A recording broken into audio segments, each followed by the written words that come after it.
Hi guys! In today's video, ginawa ko itong look na to using high-end brands from Sephora. Kung gusto nyo malaman kung anong mga ginamit ko at paano ko to ginawa, just keep on watching. Hi guys! So, I've already prepped my skin. So, nag-moisturize na ako, tsaka nag-toner. So, ang kulang na lang is primer. So, using the FS. Usually, dito ako naglalagay sa may mga big pores ako. So, dito sa may cheeks, sa nose, sa forehead, chin. For the foundation, I'm gonna be using this. This is the trial foundations from Natasha Denona. This is free from the Sephora. Meron siyang apat na shades. So, I'm gonna be using the 70WN Warm Neutral Undertone. Try natin kung talaga siyang matte. Sabi dito, Transformation Foundation, Pore Vanishing Matte Foundation, Long Wearing, Medium to Full Coverage, Anti-Aging and Rejuvenating. So, itry na natin siya. Buksan ko na siya. Medyo darker lang to, pero okay lang. Dahil dito lang naman tayo sa bahay. Lagay natin siya.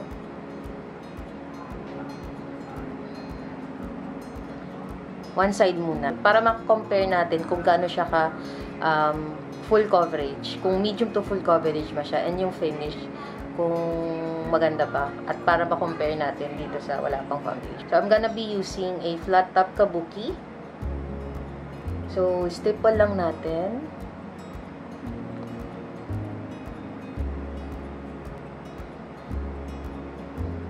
Parang may scent siya. Pero, light scent lang. Lagay na rin tayo sa neck. Para pantay. Since, medyo darker tong foundation na to. Lagay natin sa neck.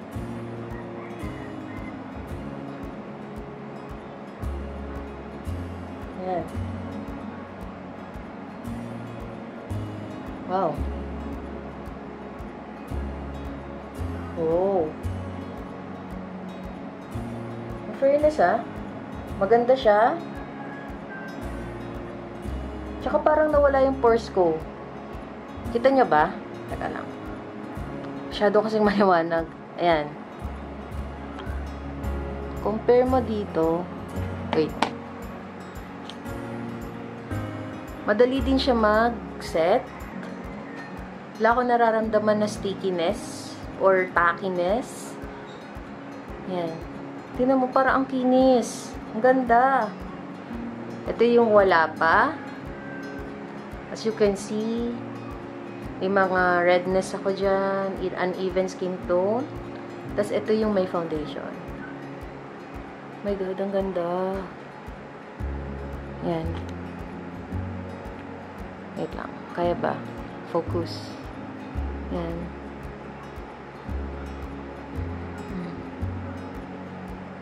Bother kayo sa scent ng foundation na to. Pero, ako sa akin, okay lang naman. So, ang paggamit ng buffing brush is pwedeng ganito, yung ini-staple lang. Or pwedeng yung ibabuff kung ganyan. Pero, mas prefer ko yung ganitong technique.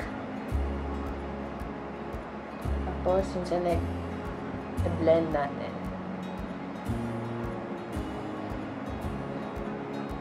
Tak! Ito yung foundation natin. Sa concealer, ito yung gagamitin natin. Itong Bye Bye Under Eye ng It Cosmetics. So, libre din siya. Gamitin ko for my under eye is this, the medium 20.0N. May mga napapanood akong review na maganda daw tong It Cosmetics na concealer. Tsaka yung, yung foundation nila. Sobrang ganda na merong, free ang Sephora pag bumili kayo. So, try natin. So, sabi dito, Bye Bye Under Eye Full Coverage Anti-Aging Waterproof Concealer. It's your life-changing concealer. Developed with plastic surgeons. This This award-winning anti-aging concealer is highly pigmented, won't trace or crack, and truly covers everything. So, meron daw siyang hydrolyzed collagen, peptides, hyaluronic acid, tsaka antioxidant. So, since high coverage siya, pwede siyang gamitin as foundation. Para siyang cream type. Kita nyo ba? Okay, sa indirection, kuha daw tayo, tapos i-warm up daw natin sa skin. So, yan. Since darker yung foundation na nilagay ko, maganda tong coverage na to para mag-highlight tayo dito. So, dab-dab lang. Wow.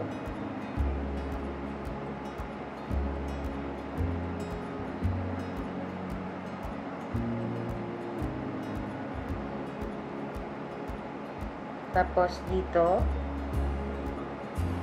Dito.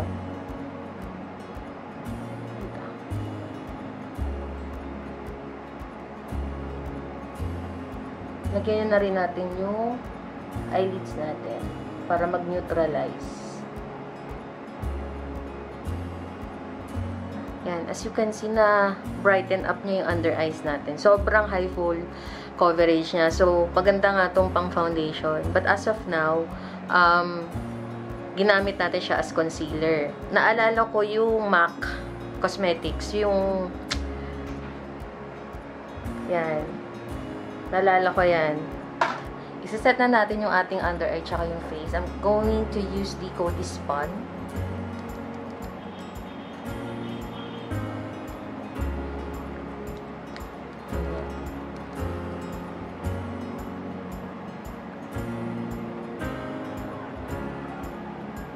Gamit tayo ng Natasha, Beverly Hills.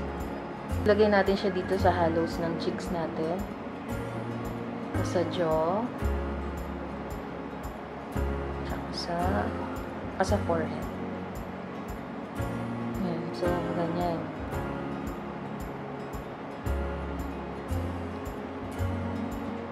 Tsaka sa nose na rin. Ipitin natin yung brush. Tapos, ilagay natin dito. Dahil, nagtitipid ako sa brush. Pwede na to. Pero you can use a small blending brush para mas precise yung contour ng ilong.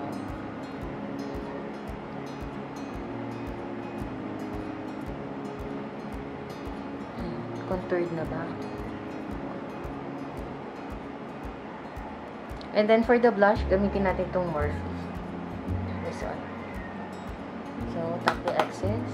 Tapos, dito lang sa highest points ng cheeks. Naman sa highest. Dito lang sa may sa taas siya ng contour. Nasaluan natin siya ng provocative. Tapos kung napansin nyo na parang makapal yung blush, gamitin nyo yung powder blush nyo kanina. Tapos sweep nyo na lang. So, ang gagamitin natin for the eyeshadow is this. The Natasha Denona na mini sunset palette. So, yan. Ito yung binili ko sa Sephora. For the transition shade, gagamitin ko to. Tapos, ito yung contour. Tapos, siguro, ito yung highlight.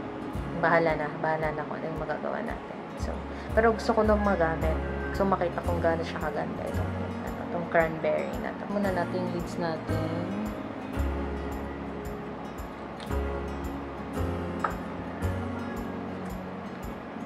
Para mag-neutralize at mas may kapit yung foundation. Yung eyeshadow. Yung iba, hindi na nila siniset. Pero ako, mas gusto kong siniset yung aking eyelids. At saka, perfect ang primer sa oily lids. So, with the same brush, since wala naman tong kulay, gamitin natin itong halo. Tama ba? Halo. So, ilagay natin siya dito sa taas.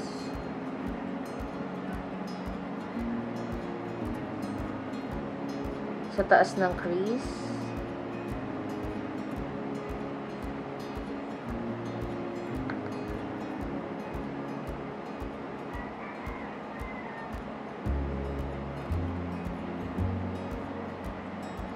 dito. Ito yung crease natin. Meaning, kung saan nagfo-fold yung ating eyes, yung may lines, yan ang crease. So, nilagay ko siya sa taas ng crease. Para may gradient effect yung eyeshadow natin. Kaya din siya tinatawag na transition shade. Yun yung nagsisilbing gradient effect niya. Tsaka parang yung from darker to lightest yung kanyang effect. Tsaka take note din, kung saan mo unang nilapat yung brush, dun magkakaroon, or dun yung most pigmentation ng ng eyeshadow.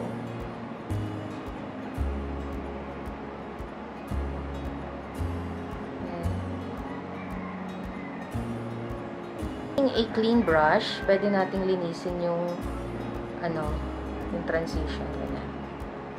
Always keep in mind na dapat meron kayong clean brush na merong pang linis or pang blend. Meaning, clean brush, wala siyang eyeshadow. Yan. Contour, gagamit tayo ng pencil brush, yung ganito, yung medyo pointed. Kasi lalagay natin siya sa outer corner or sa V-shape. Gagawa tayo ng V-shape dito para magkaroon ng contour yung ating mata. Dirty Mars. Yan. Lagay natin siya dito.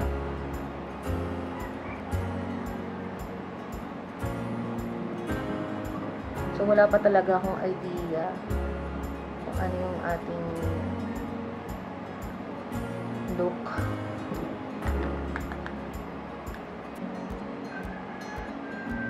Tapered. Hindi tapered. Flat shader blender. Lang guys na open yung eyes natin pag gumagawa tayo ng shadow. Para mas kita natin kung saan mag-i-end. Tsaka alam natin kung makikita ba yung eyeshadow natin. Mas madali na nakadilat ang mata. A clean brush. Pwede natin i-blend. Blend mo yan. Sabi nga nila, blending is the key.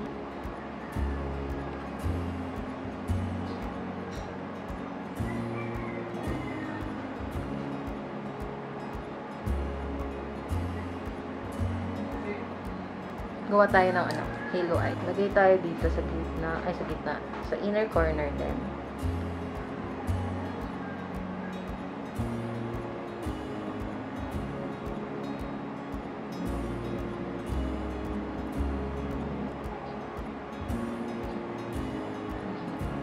Ang halo eyes guys, yung meron sa gitna.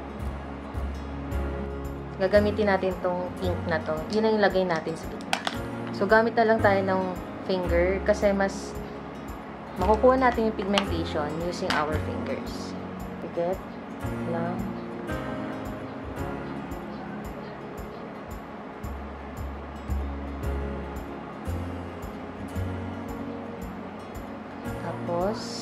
Tapos blend ulit using the clean brush.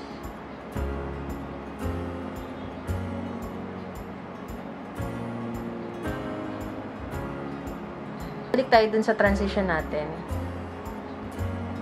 Kung napansin nyo na parang nawala yung transition natin. So, blend lang natin siya.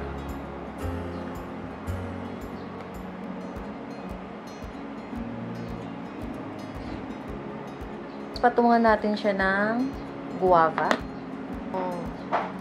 Shade na to. Itong shade na to. Sa dulo. Yung shade. Para medyo may pop of color.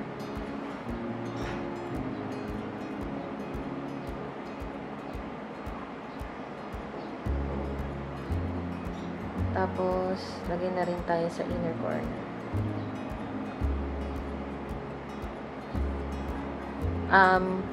Tapos dito sa lower lids, gamit tayo ng gamitin natin yung darker shade kanina.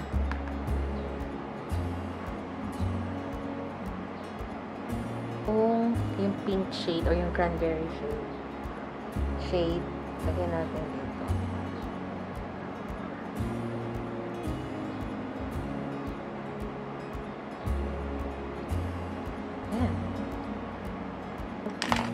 Lagyan pa natin ng darker shade tong nasa gilid.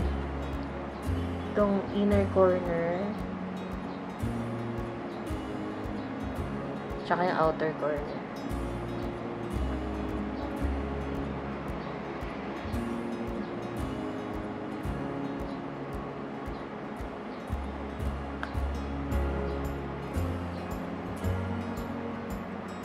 So, ito na yan. So, gawin ko muna tong kabila. Tapos, makikilay lang ako. Tapos, I will be right back. So, ayan. Nakapag-kilay na ako. Nakapag-eyeliner na ako. Sa lower lash line. So, mascara na lang. So, hindi na ako magla-lashes. Dahil nandito lang naman tayo sa bahay. So, prepare lang ako ng lashes.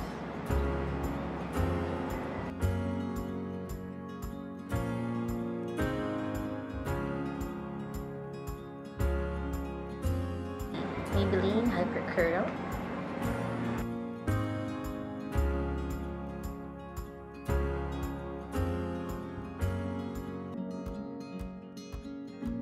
Gagamit tayo ng Bigcas Champagne Pop.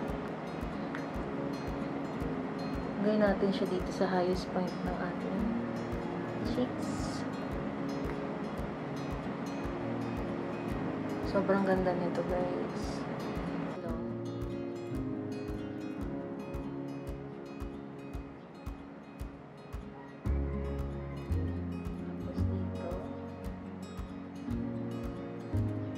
Sa Cupid's bow using a nude lippy. I'm using the MAC Velvet Belly.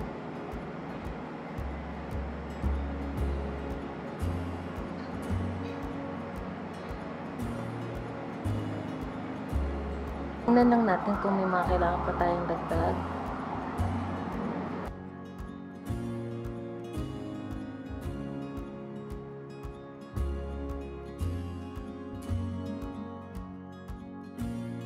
So, naglagay tayo ng transition, tapos dagdag tayo ng blush.